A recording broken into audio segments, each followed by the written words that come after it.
사람마다 공부하면서 보람이 무엇인가 제각각 다르겠죠.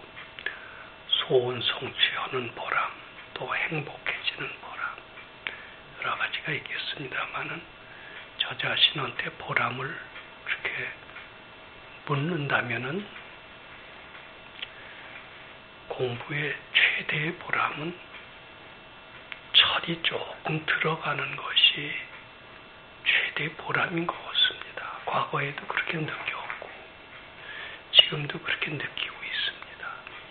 또 철이 조금 드는 것을 느낌과 동시에 무엇을 느끼느냐 하면은 참 과거에 너무나 철이 없고 너무나 이기심에 꽉 차 있었던 저 자신을 발견합니다.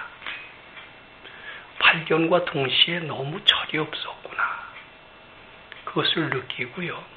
또 동시에 뭐를 느끼냐 하면 이 철없는 나를 끊임없이 가르쳐 주시려고 그리고 재앙에서 벗어나게 해 주시려고 했던 그 선생님이 너무나 훌륭한 것을 날이 갈수록 점점 느끼게 되는 것 같아요. 그것은 제가 철이 없음을 발견함과 동시에 느껴지는 겁니다. 또 철이 없는 것을 발견함과 동시에 제가 철이 조금 있어지는 것 같고요. 철이 조금 있어지니까 나뿐만 아니라 주위에 있는 사람들, 그분들이 얼마나 이기적인 마음의 빙의가 되어 있고 철이 없는데 빙의가 되어 있는 것도 보이고 그것 때문에 많은 고통을 받는 것이 보입니다. 그것이 저의 공부의 최대 보람입니다. 근데 그렇게 보람과 동시에 더욱더 절실히 느껴지는 것은 이 백 선생님의 존재는 정말 알 수 없는 깊은 분, 또는 저에게는 대단히 고마운 분이라는 그런 생각이 드는 겁니다. 세상에 훌륭한 교수들, 제자들을 위해서 많이 쓰는 실력 있는 교수들이 있는 것 같습니다. 근데 그인애들도 용심을 가만히 보면 제자를 위해서 희생하고 자기 명예를 빛내려고 하지 않는 교수들은 아무도 없는 것 같습니다. 그 다음에 세상에 수많은 많은 사람을 거느리는 종교 지도자가 있습니다. 한국의 경우 한마음선언, 지광스님, 최근에 많은 사람들의 입에 오르내리는 법륜 스님, 이런 분은 많은 신도들을 거느리며 그리고 존경을 받습니다. 근데 그 면면을 가만히 살펴보면 그 신도들을 위해서 자기를 희생하고 그인애들을 위하느냐? 꼭 그런 것 같지 않아요. 그네들 덕분에 자기가 커지고 아지못하게 그네들을 이용하는 마음은 없느냐? 없지 않은 것을 느끼면서 동시에 뭐를 느끼느냐? 백 선생님은 정말 그렇지 않으신 분이고 정말 훌륭한 분이다. 정말 제자들이라고 할지 그 인연 중생들을 위해서 오로지 희생만 한 분이다 라는 그런 생각을 더욱더 가지게 합니다. 저도 한때는 저 같은 사람을 만난 백 선생님이 왜 이렇게 복이 있다라고 생각한 적도 있었고, 주위에 있는 사람들도 백 박사님이 너 같은 인재를 만났으니 그이는 복이 있다 이런 소리를 하는 사람들도 없진 않았습니다. 근데 그것은 큰 잘못이고 그분한테 큰 신뢰가 된다는 것을 날이 갈수록 느낍니다. 그것은 왜 느끼느냐 하면 제 업장이 너무나 크고 철이 없었다고 하기보다도 철이 없고 이기적인데 빙의가 돼 있었어요. 그런 사람을 많이 달래셨어요. 공부하라고. 근데 공부하라고 달래셨는데 그게 꼬시는 걸로 한때 알았던 적도 있었습니다. 근데 제가 철이 났다는 것은 그게 꼬시는 게 아니었던 것 같습니다. 정말 저를 오해하는 따뜻한 자비심이라는 것을 더욱 느끼는데 그것은 저뿐만 아니라 소사에 왔었던 사람, 금강산에 있었던 사람들이 한결같이 그렇게 뛰어난 사람들이 별로 없었어요. 어떻게 보면 저와 비슷하게 철이 없고 이기적인 사람들이 대부분이었던 것 같습니다. 그런데 저 자신뿐만 아니라 그분들을 위해서도 백 선생님께서는 모든 것을 다 바쳐서 헌신한 것을 느낍니다. 봅니다. 당신은 없는 것 같아요.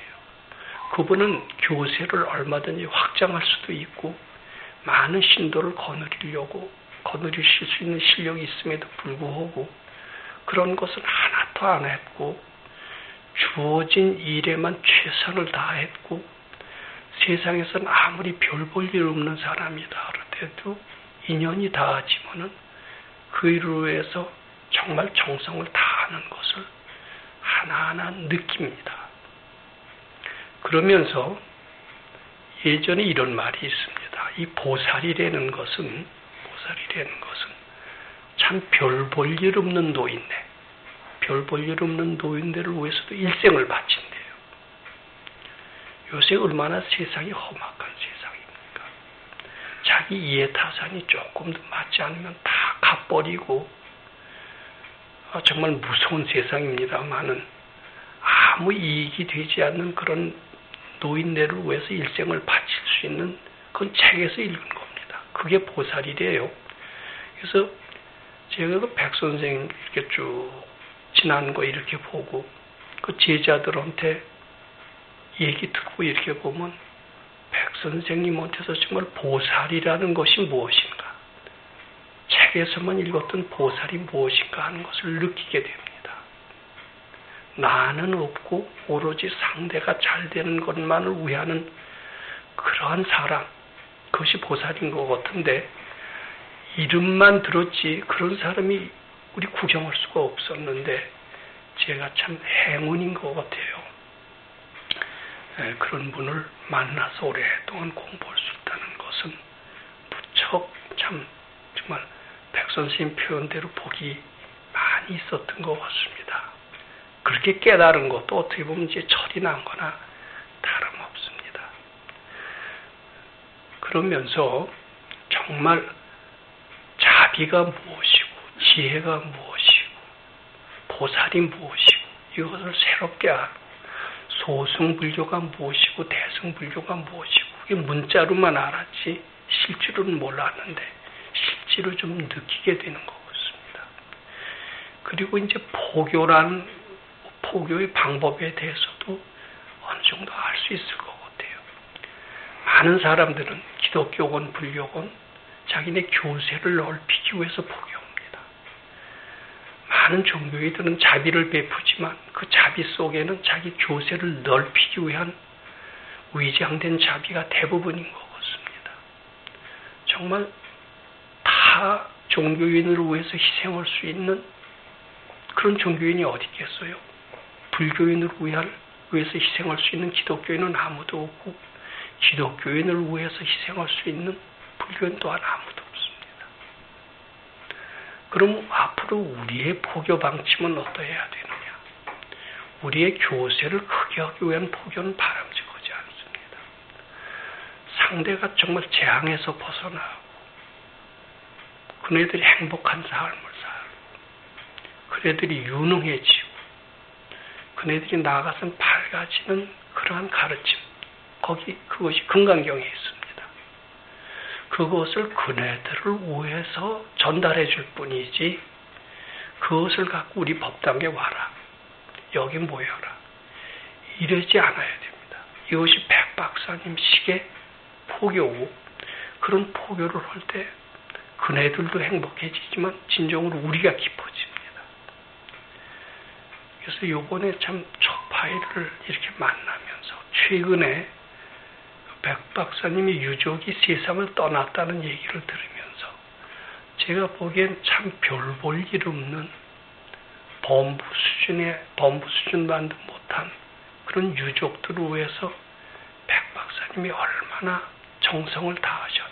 그뿐만 아니라 업장이 태산 같은 저희들, 그 제자들이 모두 보면 복들을 좀 덜 진 사람들입니다.